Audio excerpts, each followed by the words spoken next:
Welcome back to Football Heritage TV. If you're new around here, please smash that subscribe button, hit the like button, and also tickle the notification bell so you know when I'm live on a beautiful, beautiful day. Spurs are playing in Norway. We have got Bodo Glimt, and of course, we beat them twice last season. So there's more pressure, right? That's how it works. There's more pressure to win tonight, and we should win. But one thing I do worry about, and it's something that's the main point of this video, is the striker options, the number of goals that are currently in this side.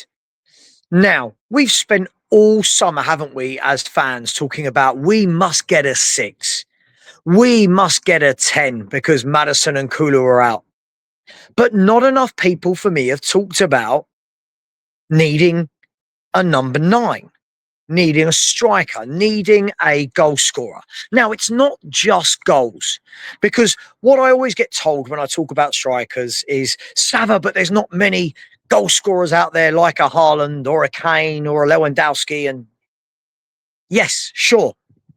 But what I do know is there are a bundle of strikers that are better than Richarlison and Solanke.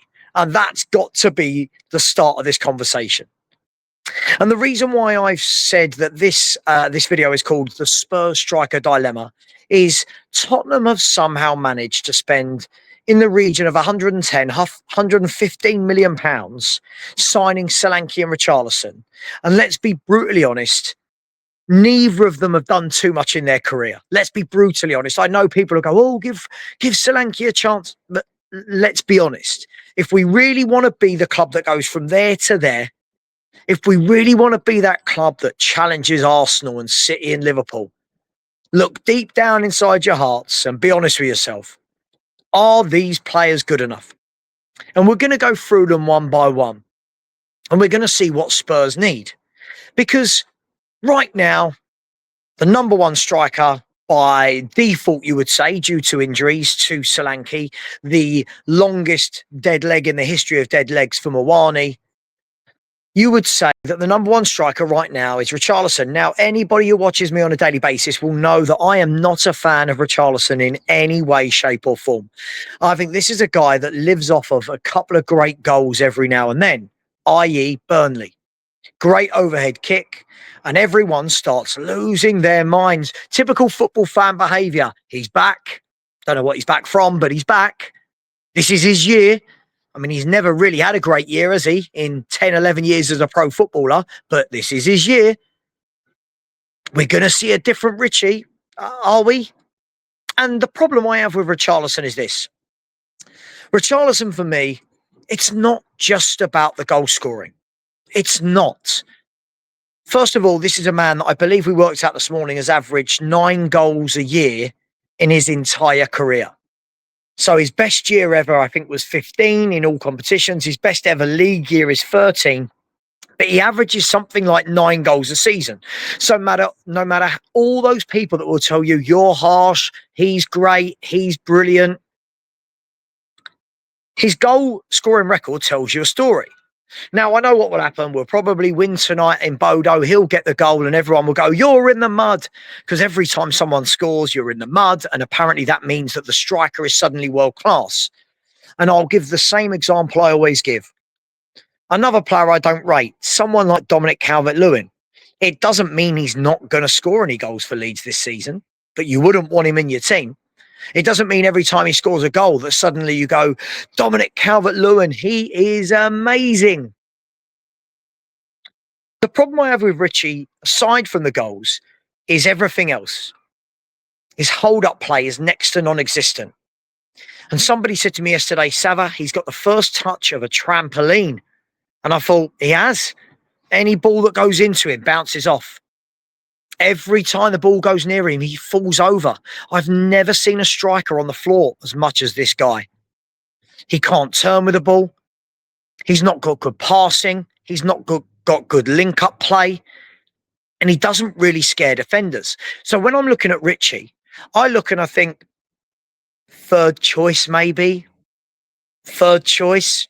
How many teams in the Premier League does he walk into? Not many. And by that metric, you have to ask yourself, should he be at Tottenham Hotspur?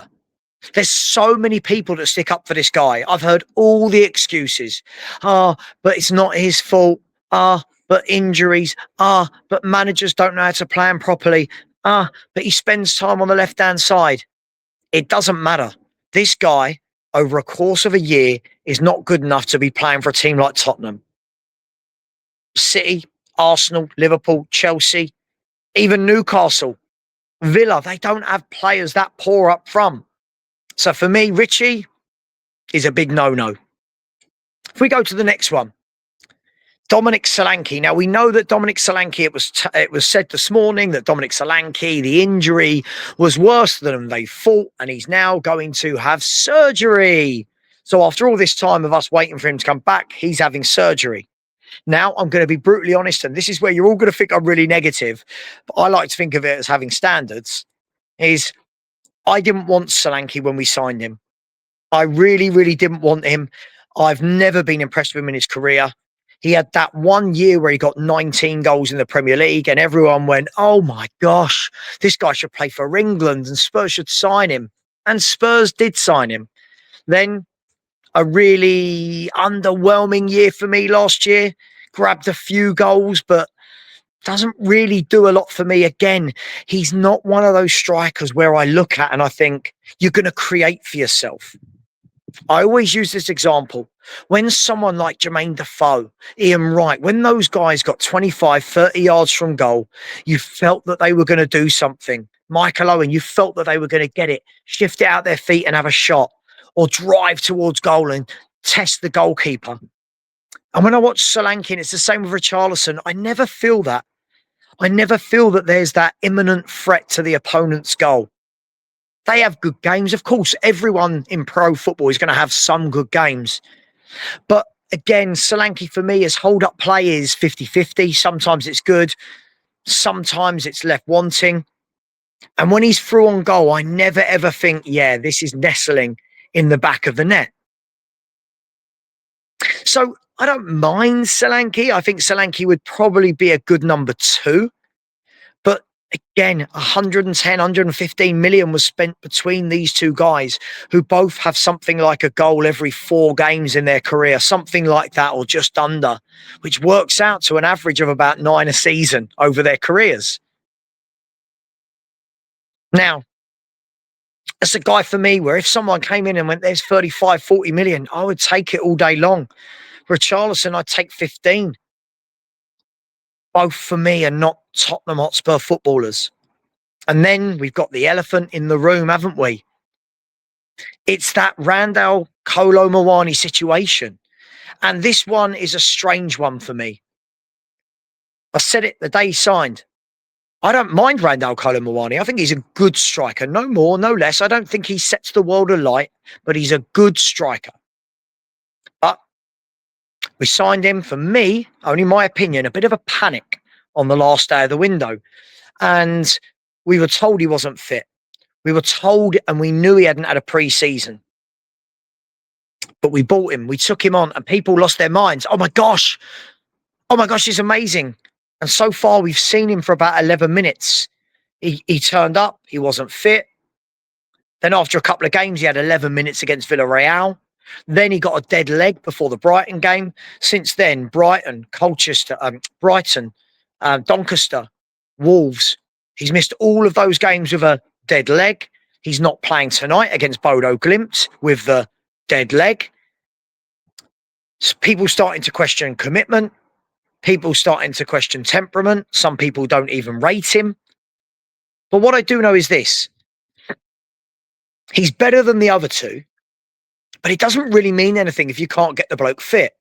Because before we know it, we're going to be 10 or 11 league games down, 2 or 3 Champions League games down, and the bloke's not going to have played for us. And it brings me back to, why didn't we do these sort of signings earlier in the window? Why did we wait so late in the window? Why didn't we buy a top striker? Why didn't we buy a top left winger? And then the only other one you could say is Brennan Johnson. People say, could Brennan Johnson play up front? Now, the thing for me about Brennan Johnson, People confuse. This is what I was speaking to someone the other day, and the conversation we had was people confuse his ability to score a goal with his ability to be a striker. And it's such a basic concept. He scores goals, put him up front. You put Brennan Johnson up front, he is weak, hasn't got good control. He is not going to outmuscle centre halves. He's not got the intelligence to pull them all over the place. He hasn't got the ability to twist and turn and get his shots away. He is a guy that drifts from wide and gets into space in the box. As a centre forward, you need more than that. You need hold-up play. You need link-up play. You need passing. You need to be somewhat of a threat in the air. You need some strength. I just don't think he can play that position. And all in all, it leads me to believe this is what Spurs have been left with. So when we're not scoring bundles of goals every game, and people go, oh, defensive manager, maybe, just maybe, the calibre of some of these players isn't what some of the fans think it is. I'm going to ask this question to end this video. What would you do? Who's your striker? If everyone's fit, who's your number one striker? If so, why? Why are they your number one striker? Is there a standout striker amongst that bunch of options that I've given you there? Are you worried about it? Do they all need to go? Do we need 2 new strikers in the next year? Let me know your thoughts. Interesting.